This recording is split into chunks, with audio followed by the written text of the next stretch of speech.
not in y'all's view, Emma. Here you go. Thank you.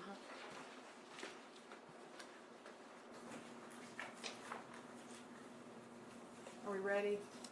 You were given a press packet. We're going to be very brief and quick.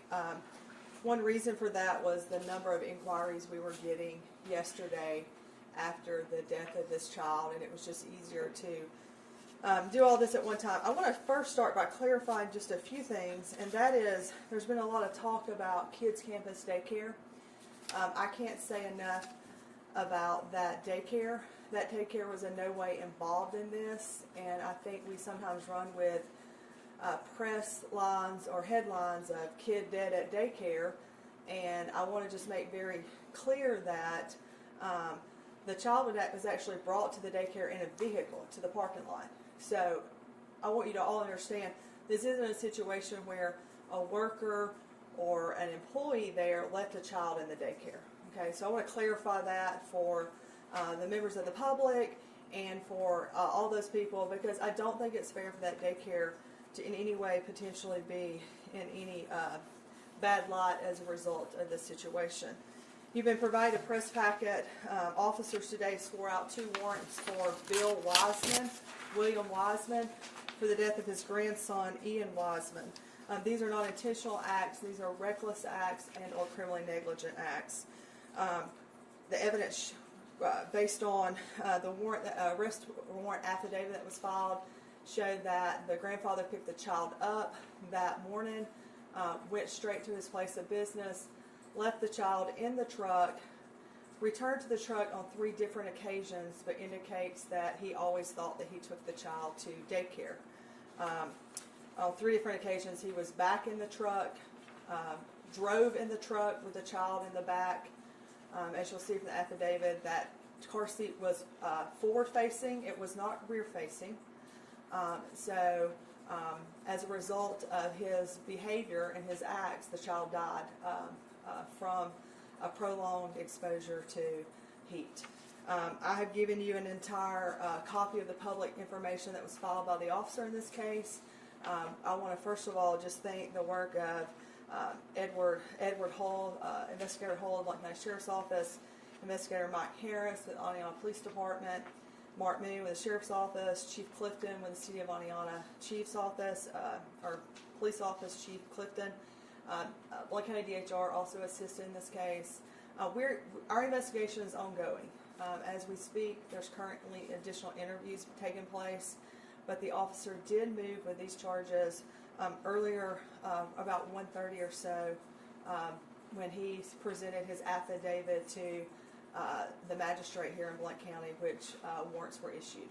I do not know what the bond amount is. I am aware that Mr. Wiseman is at the Sheriff's Office, and at some point in the near future he will be taken into custody for these charges. You said he's at the Sheriff's Office, so was he arrested? At some point he will be arrested. He is there. I can't tell you whether or not he's been arrested at this exact moment, but I expect that to follow in the next hour. And are you a mother yourself? I am. I have a 3-year-old and a 19-month-old. Can you just give us a reaction to this? I mean, we hear about things like this happening across the country, but is it different when it happens here at home?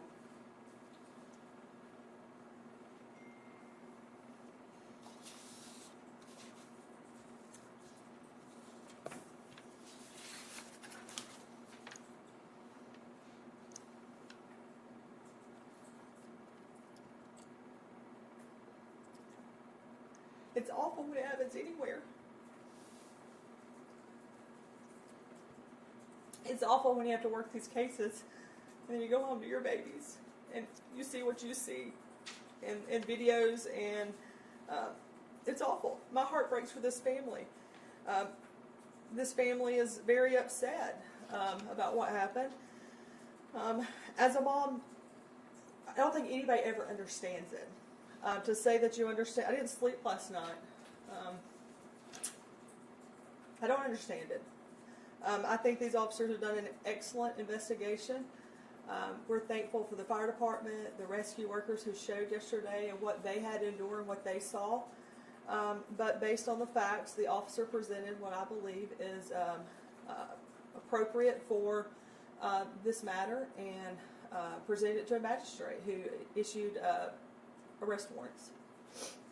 Now, You just, mentioned that Mr. Weissman, that Mr. Weissman thought that he had dropped his grandson off at the daycare. Was he having a medical episode? Does he have dementia? We do not have any evidence of that at this time. Okay. And was the child a member of that daycare and he just thought he did? drop That's his- correct. Okay. You'll see from your affidavit, he went back to the daycare thinking he had left the child there, but had been in the vehicle 3 times that day from the time he picked the child up until he returned back to the daycare. so I know we said extended hours. Do we have a distinct time, number of hours? that I the think your child- affidavit that you were provided will have that information. Can you speak to his demeanor? Is he like heartbroken, or is he? Well, I still think insisting everyone that- in the family is heartbroken. Okay, so he's not still insisting he dropped him off, or? No, I think he's come to the realization he didn't. Okay. You had mentioned something, that the car seat was, I'm sure, forward facing. Can you just elaborate on, that detail? So I think I currently have a child that's forward-facing and a child that's rear-facing. So my forward-facing child, I can look in the rearview mirror who sits behind me, and I can constantly see and communicate with him. Okay. My rear-facing child, I have a mirror on the back because she's facing opposite of me, so I can't see her face. So I have a mirror on the back of that so that I can, when I look in my rear view, I can see my son who's sitting directly behind me, who's forward. But then I can also see my child who is rear-facing through the mirror. And I think you'll be able to tell from the affidavit how this child was sitting. This keeps happening across the country. What needs to happen to prevent more of these deaths from happening? I don't know. I don't understand it.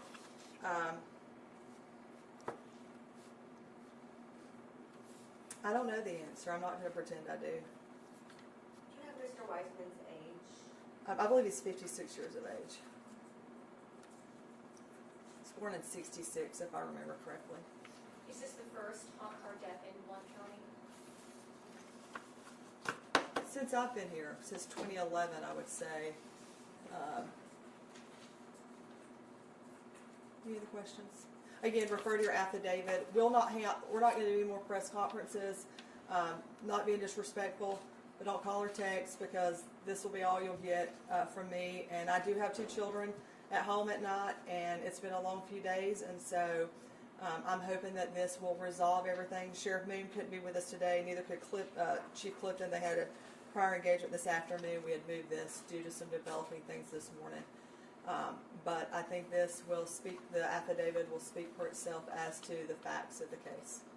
I do have a follow-up. Will this go through family court, or is this? No, it's a misdemeanor and a felony, so it'll go through district court, be presented to a grand jury. A grand jury can always change the findings should they choose to do so, or change the charges. They can choose to no bill, or they can choose to true bill the case. They can choose to add charges, take charges away.